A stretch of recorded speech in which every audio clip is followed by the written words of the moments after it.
IMS bearing failures, fried egg headlights, poor man's 911. Is that what the Boxster really is?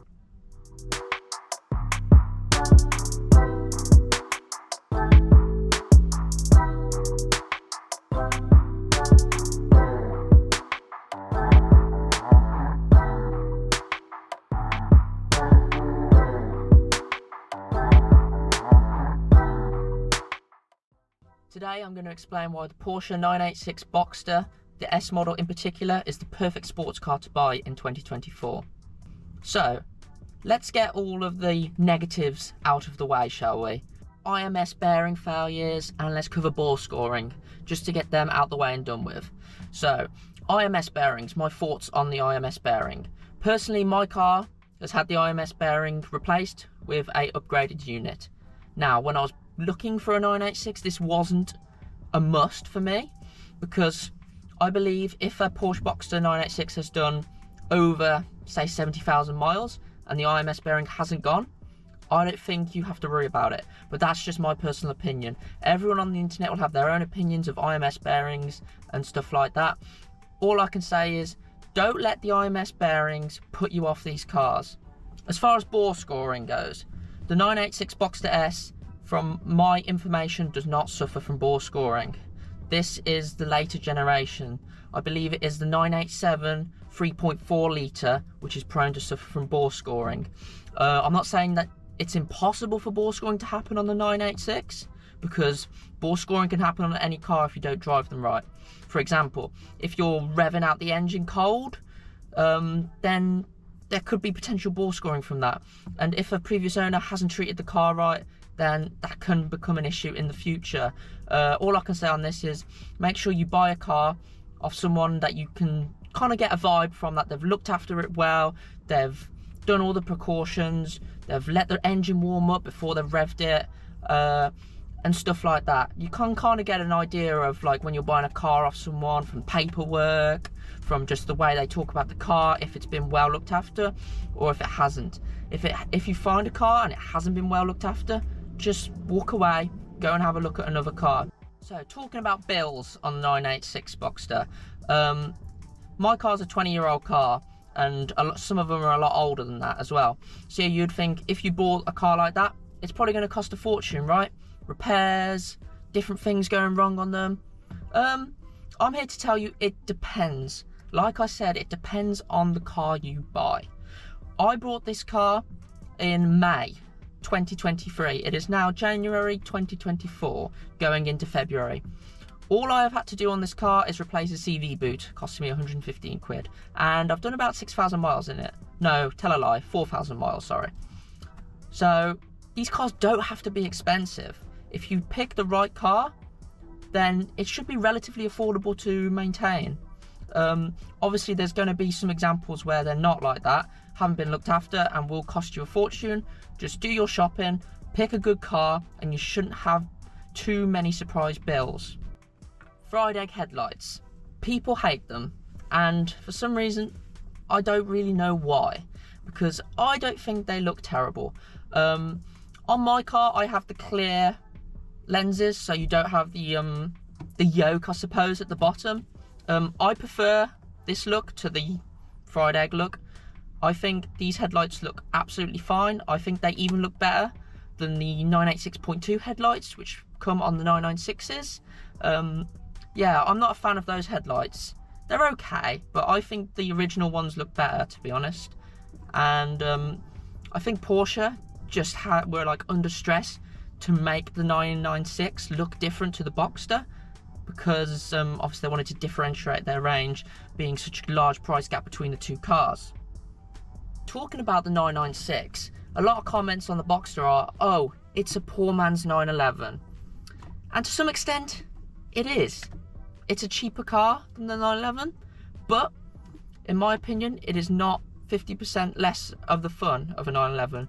A 911 will probably cost you double the price of my 986 I've got here. So I spent around 9 grand on this 986.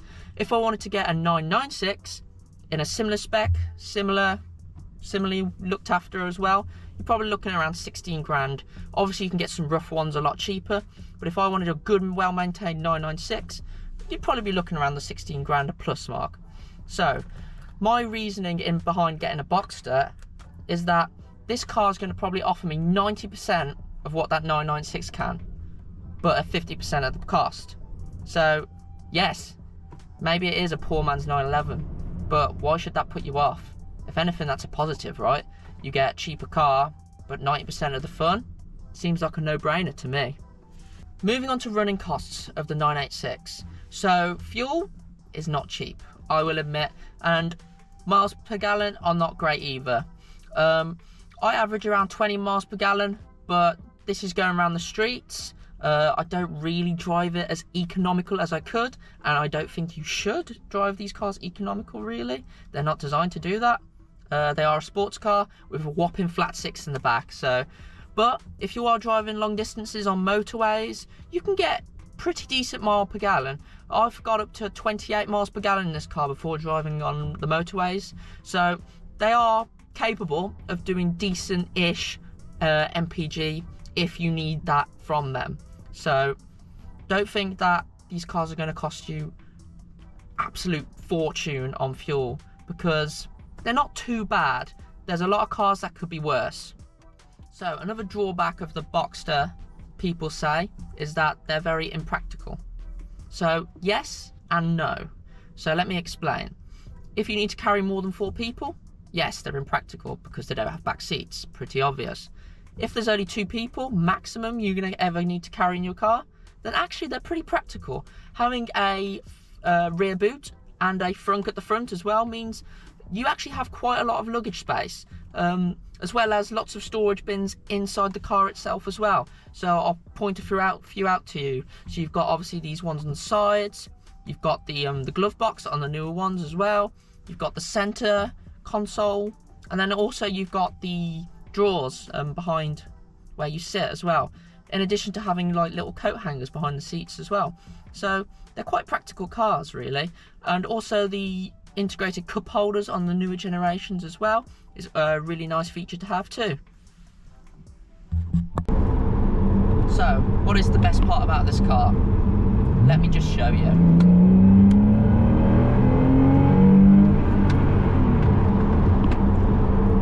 You can't beat that. You really can't beat that. For 9 grand I paid for this car, and you get that engine sound. Mind blowing. I don't know why more people don't buy these cars. I know why. It's because they're put off by some of the issues I explained earlier. But I'm telling you now that because of these issues that people get all funny about are the reasons why you can grab one of these cars so cheap and why they're so brilliant. One thing I do hear a lot online is that the Boxster 986 is slow. Now this may be true for the 2.5, maybe even the 2.7. Maybe they do feel a little bit underpowered. This 986 Boxster S, it's not mind-blowing fast, sure, but I don't think you can call this car a slow car. Like 260 horsepower, I know in these days it seems pitiful, doesn't it, when you've got SUVs with 500 horsepower and all that. But when you put your foot down in this car, it does not feel slow, to me personally anyway.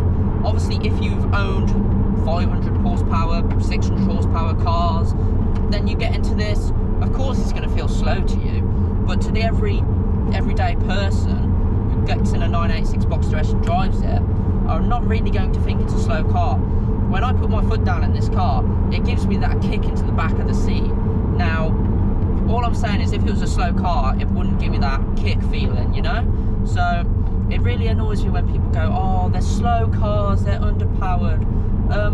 Drive one and make up your own opinion of that, because I did exactly that. I was like, okay, these cars are slow. Everyone's saying it must be true. I went out and drove one and I'm like, wow, these cars are not that slow and they're really fun to drive. So don't listen to everything you hear online. Go drive a car and make up your own mind. So if you've got 10 grand or maybe even less than that to spare, you want in a sports car, why wouldn't you buy a Boxster S?